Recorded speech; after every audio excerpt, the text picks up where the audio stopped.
And are Chromebooks big there? Yeah, I think it's the second largest market after the US. Wow.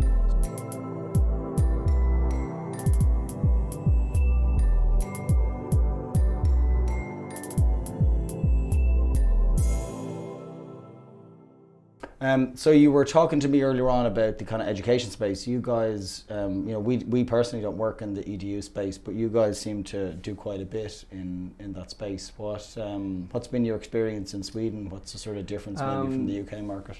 Well, the Swedish market is different. It's broken up in municipalities. So we've got, I think it's 292 municipalities. Wow. Different sizes, of course.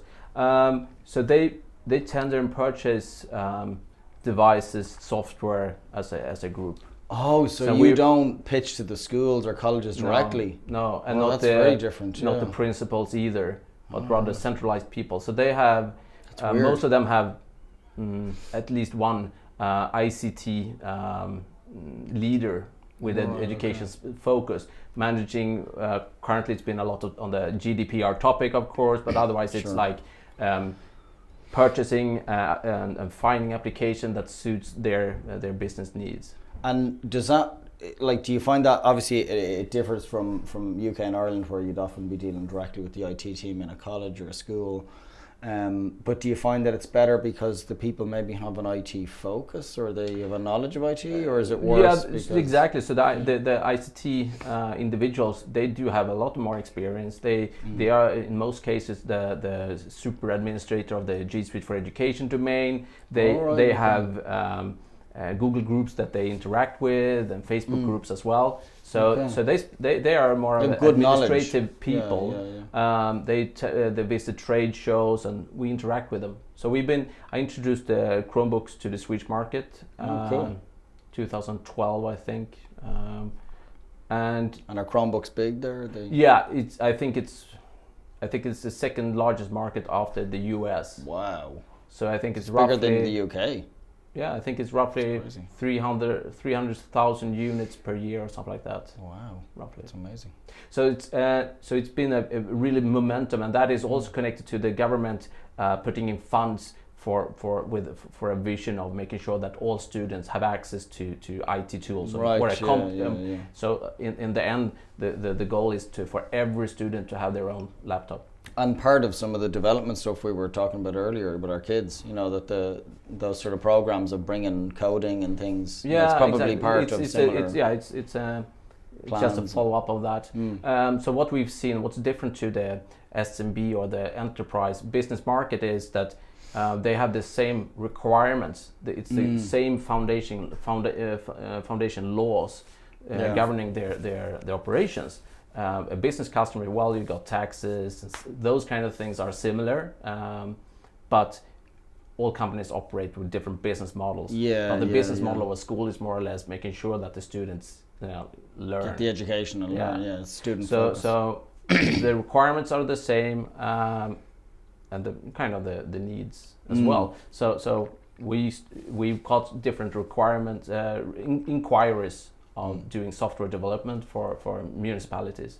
So we kind of branched out from being just a consultant services, selling hardware and licenses, to more moving on to applications that we develop ourselves. Yeah, you had mentioned that to me before in our conversations, that you do a lot of software development for both enterprise and education. What sort of stuff have you done in the EDU space around the software development side? We got an application that is our flagship application. It's called Chromex. It's a application for doing digital assessments in schools. I think it's roughly 3 years back, we were approached from one of our largest customers. It's the city of Gothenburg. So they've discovered that the current applications on the market were too expensive, required too much administration from the ICT leader or the individual teachers, and it's all over, just creating tension within the business. It's a requirement. It takes too much effort to get started. And with having too high price as well. So they wanted us to help them, and we said, we're happy to help you as a consultant. And they said, well, we're not in the business of developing application or owning software. We're a school, municipality. So they kind of throw the ball back to us, and then we decided to we take the ownership of the applications, but we have a first customer. Yeah. And that's often, you find those type of solutions are often the best. You know, the ones that are developed from a real genuine need that a specific customer has. I mean, all the good products that you see out in the marketplace, like GAT and Better Cloud and Happio, they all have the same story. You know, that one or two customers at the beginning had this challenge and they came in and solved it, and then it went on from there. You know. So the solution is an application that enables you to lock down the user. So you reboot the Chromebook, PC or iPad into an exam mode, and the kiosk mode in the Chromebooks. You start it, you log on through using your Google account, so no added administration whatsoever for setting up user accounts. Wow. So that we remove the friction there. We use Google Groups, Google Classroom integrations, and so on. So it takes you 20 seconds to schedule an exam. And is it something that you found after that first customer could be used by other?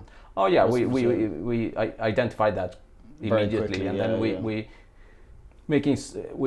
are using the material design, so the design language that Google uses for their applications. So the goal is for the customer, the end user, to more or less fluently move from Classroom, Drive into our applications, and it feels the same. Yeah, exactly. So the best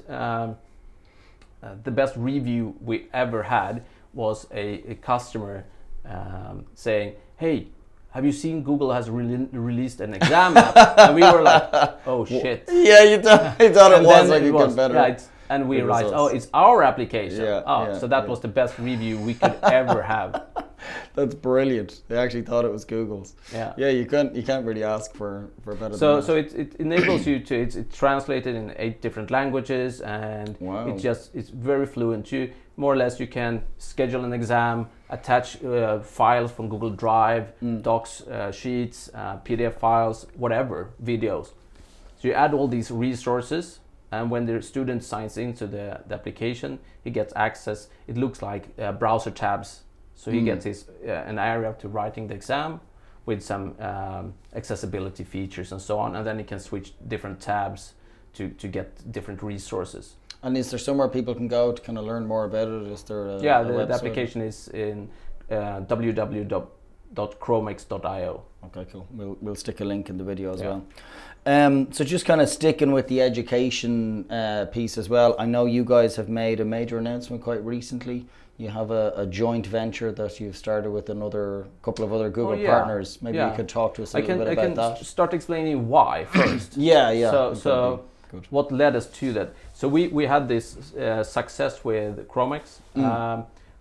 I think it's 1.5 years after it was launched, the government in Sweden said that it was going to be mandatory by law to have an exam application, which was perfect given the investments we'd done. So we had some really good push. We got hundreds of customers running it currently.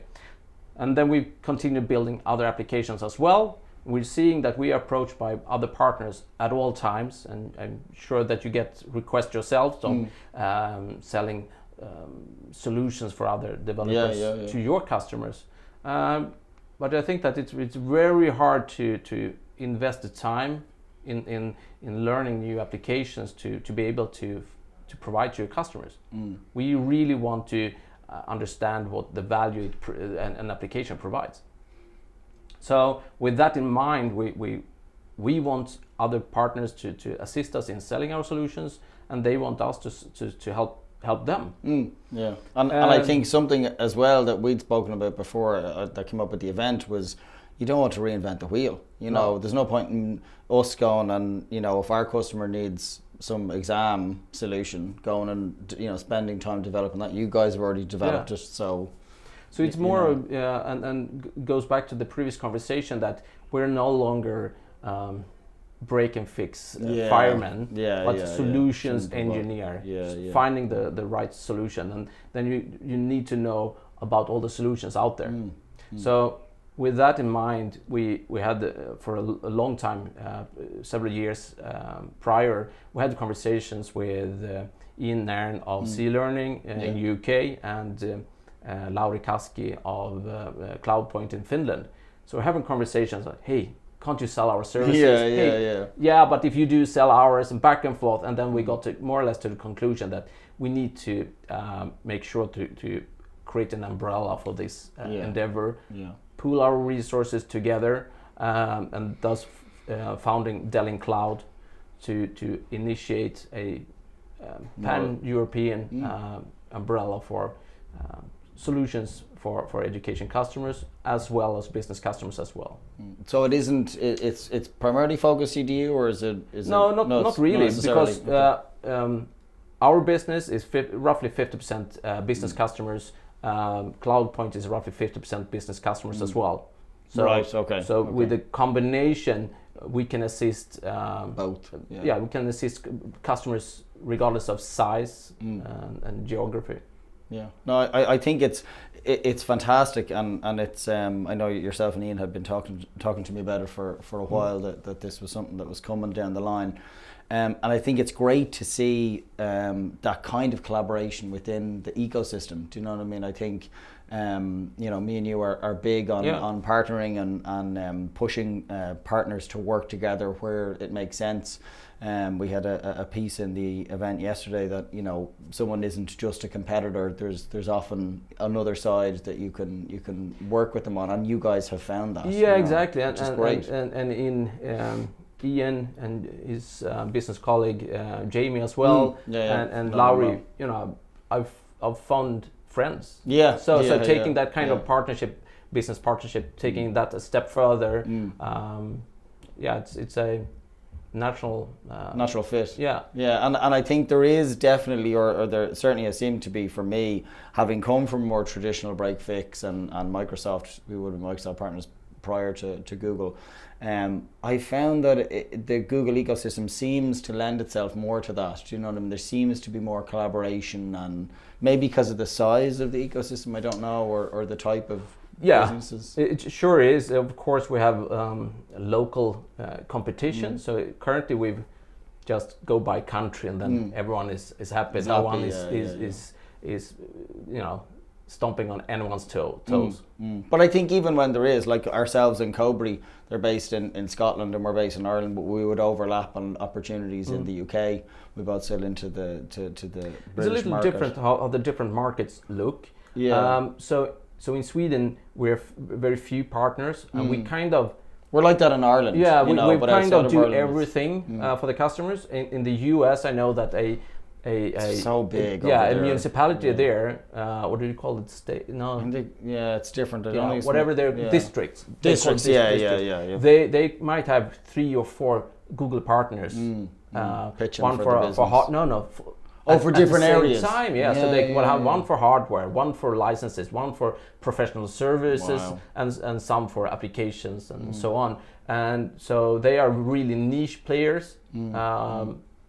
But in our setup, we haven't. We need to provide all services to our customers. I think in Ireland is a very small market. I mean, I don't know what the population in Sweden is. In Ireland, roughly 10 million. Yeah, we're 5 here, 4.5, so about half that. But there definitely isn't, business-wise, without the UK market, it would definitely be difficult to. And I think it's one of the reasons why there isn't that many Google partners. There's a couple now. Baker Networks also have been around for a while. They're a very good Google partner, and Arcfire are a new sort of business. The business isn't new, but they're new in the G Suite space last year or so, and the guys in there have been really good. We've been liaising with them on a few things. So I think the Irish market is starting to mature as well. I think the Irish can be a little bit apprehensive maybe about technology. We tend to hold off a little bit, let the Europeans and the UK guys sort of test it out first. Well, Southern Europe, they seem to be. You guys, we'll let you guys test it. Does that work for you? Okay, we'll try it out now. So the Irish market's kind of like the UK maybe five years ago, which is interesting. we've seen way more opportunities in Ireland in the last year or so than ever before, which is interesting. So I think there's definitely different levels of market maturity. Do you know what I mean? I do believe that it takes. And that is kind of one of the things that I really would like Google to do, is invest the market to increase the awareness of their solutions. It's not just consumer grade solutions. Yeah. And I think that's a challenge for all partners in all markets, really.